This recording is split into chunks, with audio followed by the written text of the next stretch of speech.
प्यारे बच्चों, 10वीं कक्षा के विज्ञान के 14th चैप्टर ऊर्जा के स्रोत के तीसरे लेक्चर में आपका स्वागत है।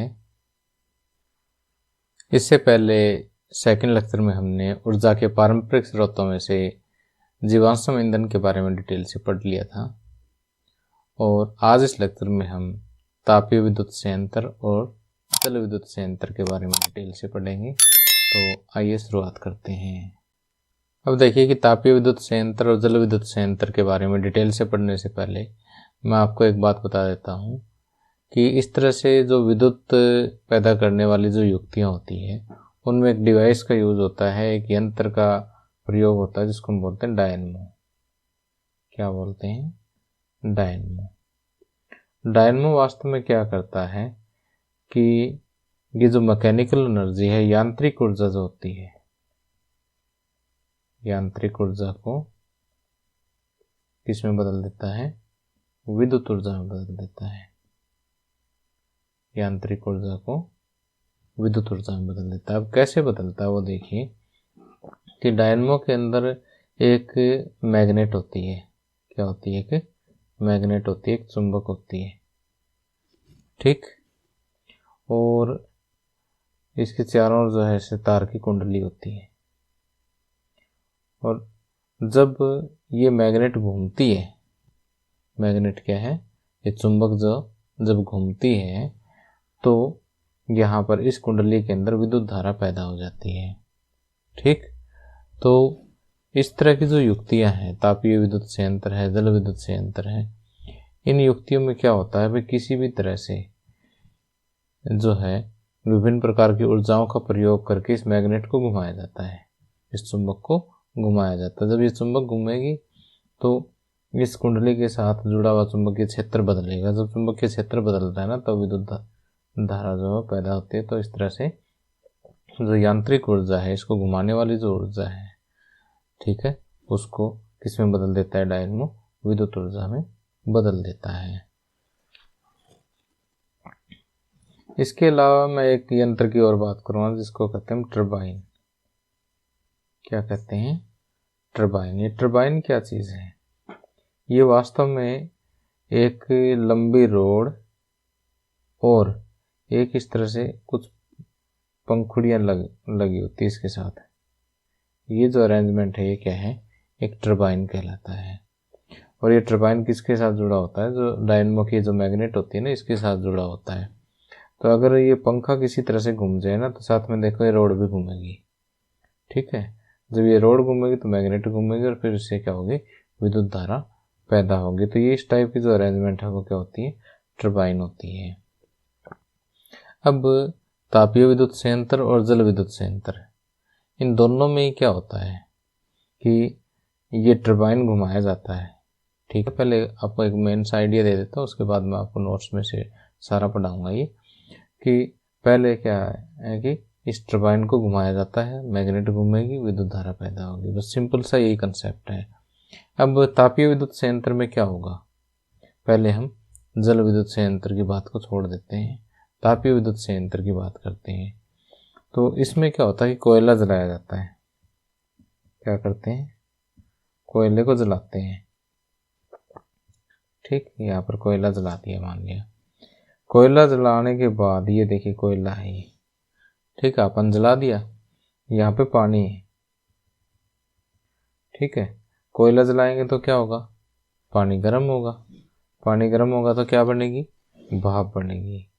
और भाप कुछ इस तरह से बनाई जाती है कि बहुत ज़्यादा प्रेशर हो, ठीक। और वो बहुत ज़्यादा प्रेशर से वो भाप किस पे जाएगी? इसके टरबाइन के पंखे पे जाएगी, ठीक। उस भाप से टरबाइन घूमने लग जाएगा, ठीक। टरबाइन घूमेगा तो देखो चुंबक घूमेगी, डायनमो की चुंबक घूमेगी, डायनमो की चुंबक घूमेगी तो विद्युत ऊर्जा पैदा होगी। तो इस तरह से कोयले की जो ऊर्जा है उसको हमने किस में बदल दिया? विद्युत ऊर्जा में बदल दिया।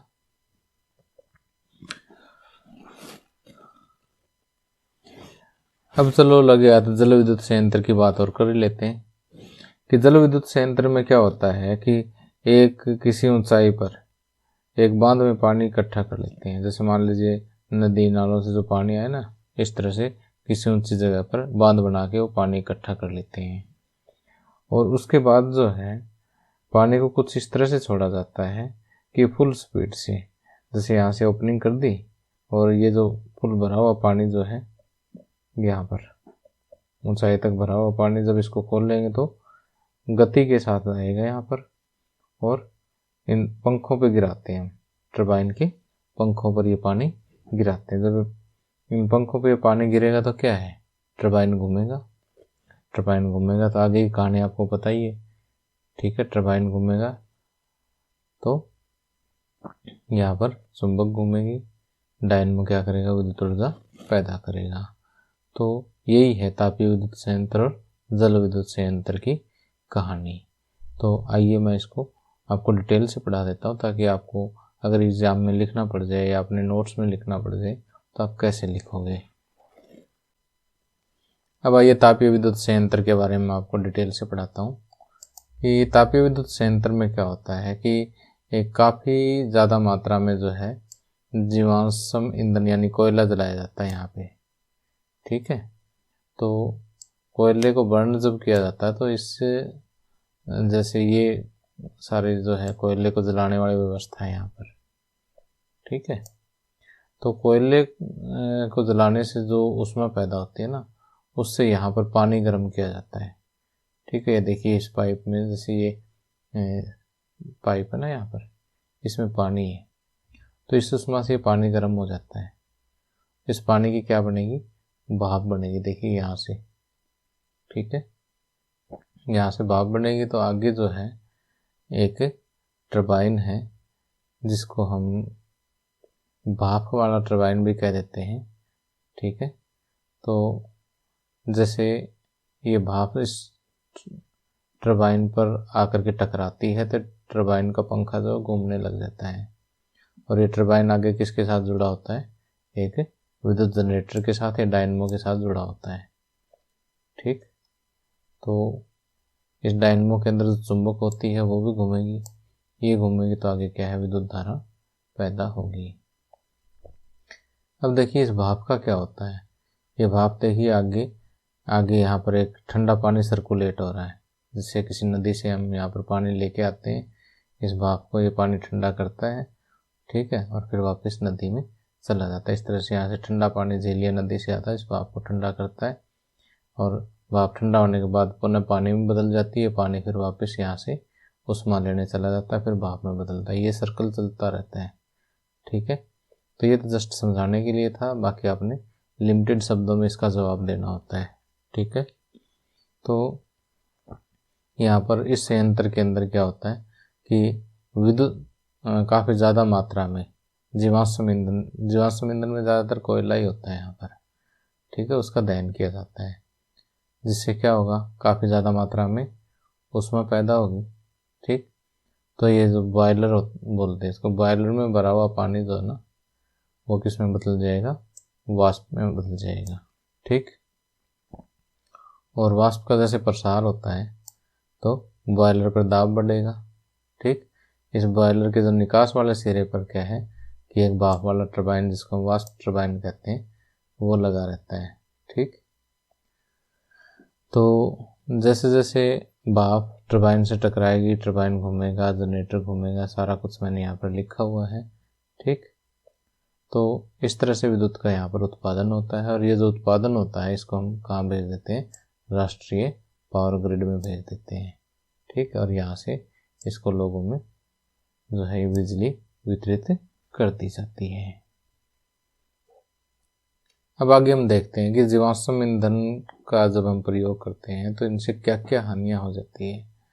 तो जैसे सेकंड लेक्चर में भी हमने देखा कि वाहनों को चलाने में या अन्य कई प्रयोगों में हम जीवाश्म ईंधन का यूज़ करते हैं, पेट्रोलियम, कोयला, प्राकृतिक गैस, इन सभी का यूज़ करते हैं। और यहाँ इस लेक्चर में भी हमने देखा कि तापीय विद्युत संयंत्र के अंदर क्या होता है, जीवाश्म ईंधन ही तो चलाए जाते हैं।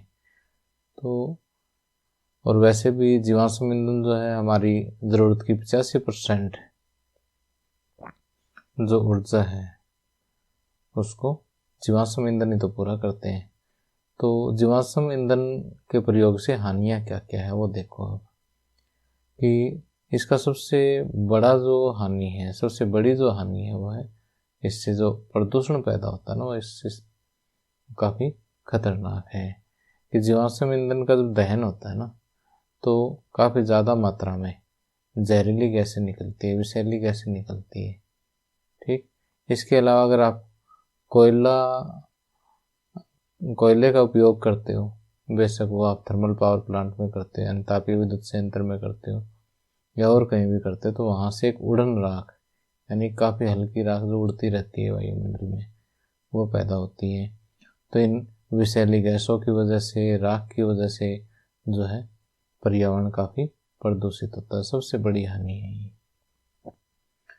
दूसरा, जैसे कोयला जलता है ना, कोयला जलेगा ना, तो ये वाली प्रक्रिया होती है, ऑक्सीजन की हेल्प से जलेगा तो क्या पैदा होगी, कार्बन डाइऑक्साइड पैदा होगी।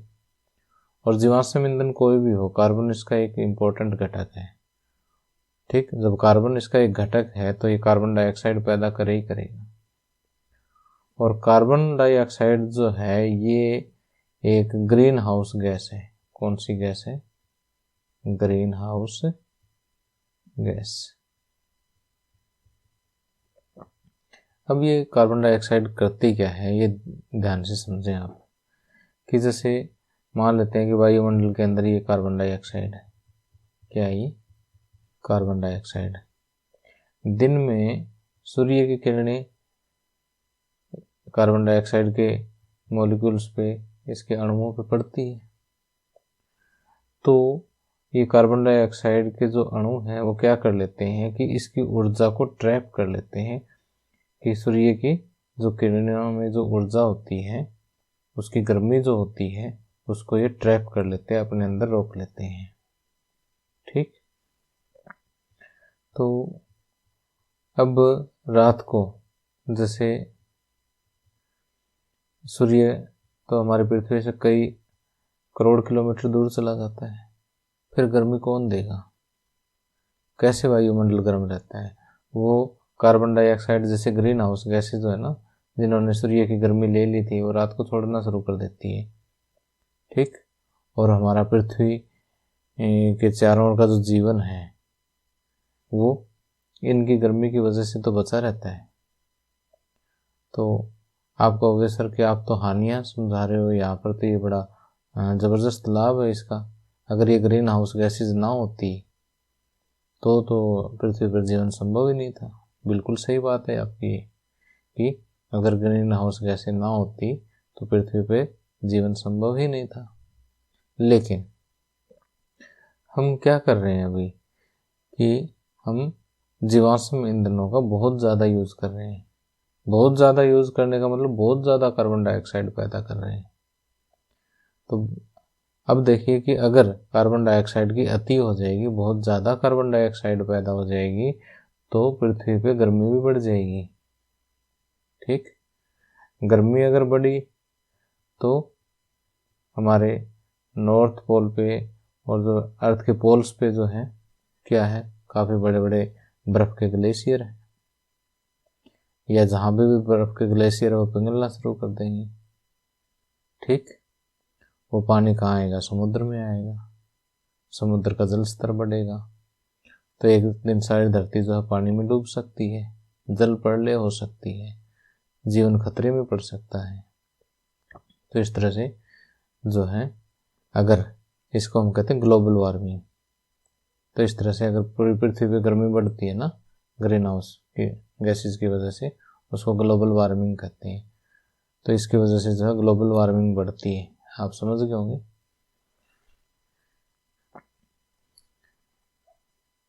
अब देखिए कि कोयले के जलने से क्या होता है। कोयले के अंदर क्या होता है, सल्फर भी होता है कुछ।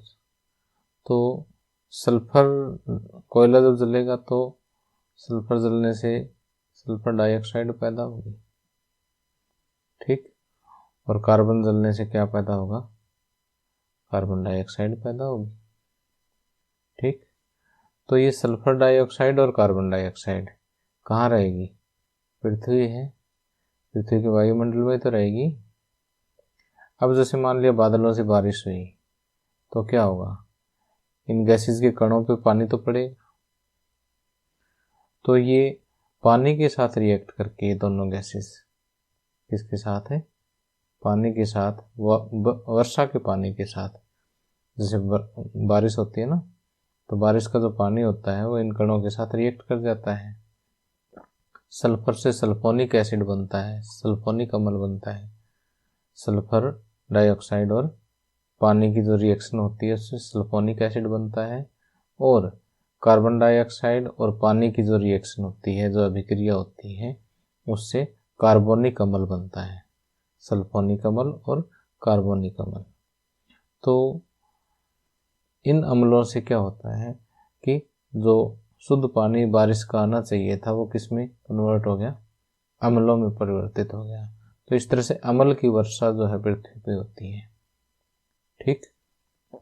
और उस वर्षा को हम क्या कहते हैं, अम्लीय वर्षा कहते हैं, ठीक। ये अम्लीय वर्षा जो है काफ़ी नुकसानदायक है। एक तो जैसे मान लेते हैं कि इस तरह से अम्ल वाला पानी जो है किसी झील में जाता है, नदियों में जाता है, तो वहाँ का जो एक्वेटिक लाइफ है, जलीय जीव जंतु जो है वो इस अम्ल को सहन नहीं कर पाते, उनके जीवन के लिए खतरा बन जाता है। दूसरा, जैसे कुछ बिल्डिंग्स वगैरह है उसको भी ये अम्ल नुकसान पहुँचाता है। जैसे आपने सुना होगा कि ताजमहल का रंग जो है वो ब्लैक पड़ता जा रहा है, किस वजह से है, वो इसी अम्लीय वर्षा के कारण, इसी प्रदूषण के कारण ही तो है, ठीक है। अब देखिए आगे एक बिल्कुल सिंपल सा पॉइंट है कि जीवाश्म ईंधन की आपूर्ति क्या है, काफ़ी सीमित है, लिमिटेड सा है, ठीक है। और अगर ये जल्दी ख़त्म हो गया तो इसकी पूर्ति नहीं हो सकती, ओके। तो अगर जिस स्पीड से हम इनको खर्च करते जा रहे हैं, अगर उसी स्पीड से खर्च करते रहे तो काफ़ी जल्दी जो है वो समाप्त हो जाएगा। आप इस पॉइंट को एक सिंपल एक लाइन में भी लिख सकते हैं कि ये अनवीनीकरणीय स्रोत है, ठीक। इसके अलावा जहाँ से आप जीवाश्म ईंधन पेट्रोल या कोयला जैसे निकालते हो तो यहाँ पर एक बड़े भूभाग का विनाश हो जाता है। क्या हो जाता है, काफ़ी बड़े भूभाग का विनाश हो जाता है, ठीक। तो अगर इतने बड़े भूभाग का विनाश होगा तो वहाँ की वनस्पति, जीव जंतु, देखिए सब कुछ प्रभावित होता है। तो वहाँ पर हम ये कहते हैं कि पर्यावरणीय संतुलन बिगड़ने का खतरा बना रहता है, ठीक। इसके अलावा इन ईंधनों को ज़मीन से निकालना भी एक कठिन प्रक्रिया है। जैसे कोयला है, बहुत गहरी खानों से निकाला जाता है, और सबसे खतरनाक कामों में से एक है कोयले को खदानों से बाहर निकालना। इसमें क्या होता है कि कई बार जहरीली गैसेस बन जाती है, आग वगैरह लग जाती है, उससे बहुत सारे मजदूरों की डेथ भी हो जाती है। अब देखिए हमारे सामने क्वेश्चन ये उठता है कि जीवाश्म ईंधन से जो प्रदूषण उत्पन्न होता है उसको कम कैसे करें। इसको कम करने के लिए जो है हमें जो भी हम प्रक्रम यूज करते हैं उसकी दक्षता बढ़ानी पड़ेगी। ये दक्षता क्या चीज़ होती है, मैं समझाता हूँ आपको। जैसे हमारे पास ये कोई भी, मान लीजिए ये कोई भी यंत्र है जिससे हम एक प्रकार की ऊर्जा को दूसरे प्रकार की ऊर्जा में कन्वर्ट कर रहे हैं, ठीक। तो यहाँ पर हम कुछ इनपुट देते हैं, ठीक, और यहाँ से हम कुछ आउटपुट लेते हैं। ये इनपुट एनर्जी है, या आउटपुट एनर्जी है, ठीक।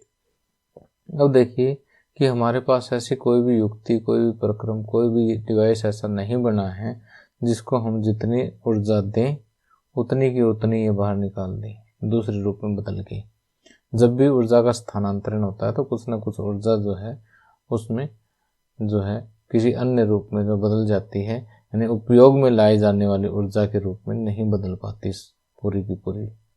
जैसे मान लेते हैं कि ये तापीय विद्युत संयंत्र है, तो यहाँ पे हमने इसको क्या दी, उसमें ऊर्जा दी, ठीक। और यहाँ पर हम क्या चाहते हैं, विद्युत ऊर्जा, ठीक। तो पूरे प्रक्रम में क्या है कि बहुत सारी ऊर्जा जो है हम ये कह सकते हैं कि किसी अन्य रूपों में बदल गई है, जो कि हमारे लिए यूजलेस है, अनुपयोगी कार्य में जो है वो ऊर्जा यूज होगी। ठीक, तो मान लेते हैं कि जितनी ऊर्जा हमने दी उसका मान लेते हैं कि सिर्फ 60% ही विद्युत ऊर्जा में परिवर्तित हुआ। एक बार मैं एग्जाम्पल के तौर पे ले रहा हूँ। तो इस संयंत्र की जो दक्षता है वो 60% मानी जाएगी। ठीक, तो बाकी जितनी ज़्यादा दक्षता इसकी बढ़ेगी ना, उतना ही क्या है कि यहाँ पर जो ईंधन हम यूज़ कर रहे हैं वो वेस्ट कम होगा। वेस्ट कम होगा तो सिंपल सी बात है, प्रदूषण ही कम होगा। ठीक, तो जो दहन प्रक्रम है उनकी क्या बढ़ाई जाए, दक्षता बढ़ाई जाए। ठीक, और इसके अलावा जो है हम कुछ ऐसी टेक्निक का इस्तेमाल करें कि जो जीवाश्म ईंधनों के दहन से जो गैसेस निकलती है उनको वायुमंडल में जो है वायुमंडल में जाने से पहले उसको रोक दिया जाए। ठीक है, कुछ ऐसी टेक्निक हम इस्तेमाल करें, ऐसी विविध टेक्निक हम इस्तेमाल करें, जैसे चिमनियों के ऊपर कुछ ऐसी अरेंजमेंट लगा दें कि जो ज़्यादा हानिकारक कण है वो वहीं रुक जाए, उसको किसी और तरीके से हम डिस्पोज ऑफ कर दें। ठीक, ये एक तरीका हो सकता है। अब देखिए कि जल विद्युत संयंत्र के बारे में जैसे मैंने आपको हिंट तो दे दिया था, बस इसको 2 मिनट में पढ़ लेते हैं हम कि जल विद्युत उत्पन्न करने के लिए हम क्या करते हैं, नदियों के बहाव को रोक लेते हैं और हम क्या करते हैं कि कृत्रिम झील या जलाशय बांध जो है इस तरह से बांध के अंदर इसको इकट्ठा कर लेते हैं।